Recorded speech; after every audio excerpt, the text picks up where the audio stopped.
Exodus chapter 22, verse 1 to 31.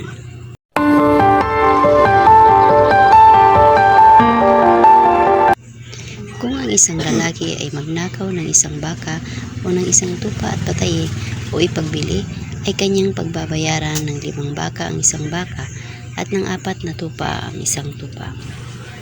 Kung ang isang magnanakaw ay masumpungan na naninira at masaktan na anupat na matay, ay hindi aariing mamamatay tao ang pumatay.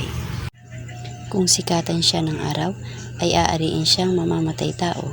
Siya'y dapat magsauli ng kabayaran. Kung siya'y wala, ay ipagbibili siya dahil sa kanyang ninakaw.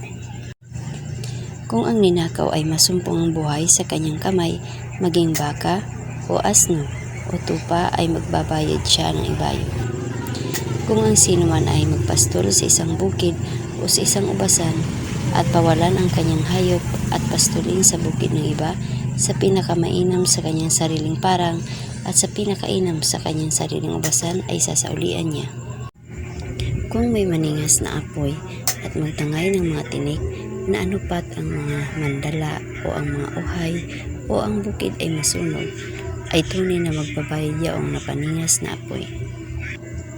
Kung ang sinuman ay magpatago na sa kanyang kapwa ng salapi o pag-aari at kawanin sa bahay ng taong yaon, kung masumpungan ang magnanakaw, ay magbabayad ng ibayo. Kung hindi masumpungan ang magnanakaw, ay lalapit ang may-ari sa bahay ng Panginoon upang maalaman kung hindi niya pinakialaman ang pag-aari ng kanyang kapwa. Sapagkat lahat ng bagay na pagsalangsang, maging sa baka, sa asno, sa tupa, sa damit o sa anumang bagay na nawala, na may magsabi, ito nga ay akin, ay dadalhin sa harap ng Diyos ang usap ng dalawa. Yaong parurusahan ng Diyos ay magbabayad ng ibayo sa kanyang kapwa. Kung ang sinuman ay maghabilin sa kanyang kapwa ng isang asno o ng isang baka o ng isang tupa o ng anumang hayop at mamatay o masasaktan o mag-agaw na walang makakakitang sinuman, ay pamamagkitanan silang dalawa ng pagsumpa sa Panginoon kung hindi niya pinakialaman ang pag-aari ng kanyang kapwa, at tatanggapin ng may-ari at siya'y hindi masasauli. Datapwat, kung kanyang ninanakaw sa kanya, ay sasaulian niya ang may-ari niyaon. Kung nalapa, ay dadaling pinakapatotoo at hindi sasaulian ang nalapa.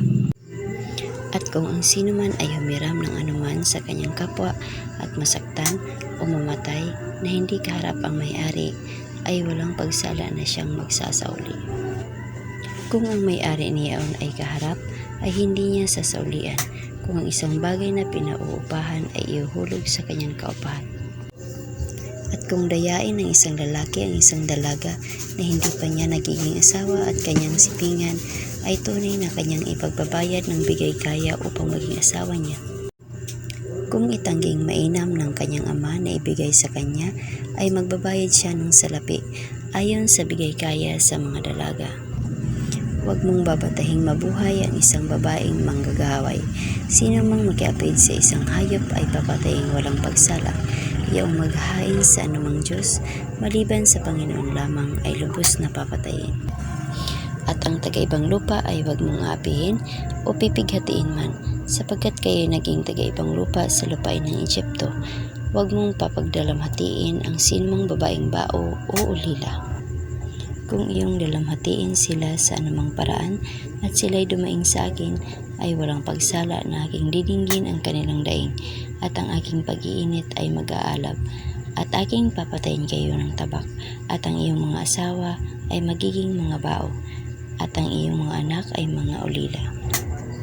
Kung magpautang ka ng salapi sa kanino man sa aking bayan na kasama mo na dukha, huwag kang magpapakamanunubo sa kanya, ni hihingan mo man siya ng tubo. Kung iyong tanggapin sa anuman ang damit ng iyong kapwa na pinakasangla, ay iyong isasauli sa kanya bago lumubog ang araw. Sapagkat iyan ang kanya lamang pangbihis, siyang kanyang pangdamit sa kanyang balat, anungang kanyang ipangtutulog. At mangyayari na pagka siya'y dumaing sa akin, ay aking didinggin, sapagkat ako'y mapagbibiyaya. Huwag mong lalapastanganin ang Diyos ni susumpain man ang pinuno sa iyong bayan. Huwag kang magmamakupad ng paghahandog ng iyong mga ani. ng tulo ng iyong mga pigaan. Ang panganay sa iyong mga anak na lalaki ay ibigay mo sa akin. Gayon din ang gagawin mo sa iyong mga baka at sa iyong mga tupa. 7 araw na mapapa sa kanyang ina, sa 8 araw ay ibibigay mo sa akin. At kayo ay magpapakabanal na tao sa akin, na anupat huwag kayong kakanin ng anumang laman na nalapat ng ganid sa parang inyong iahagis sa mga asno.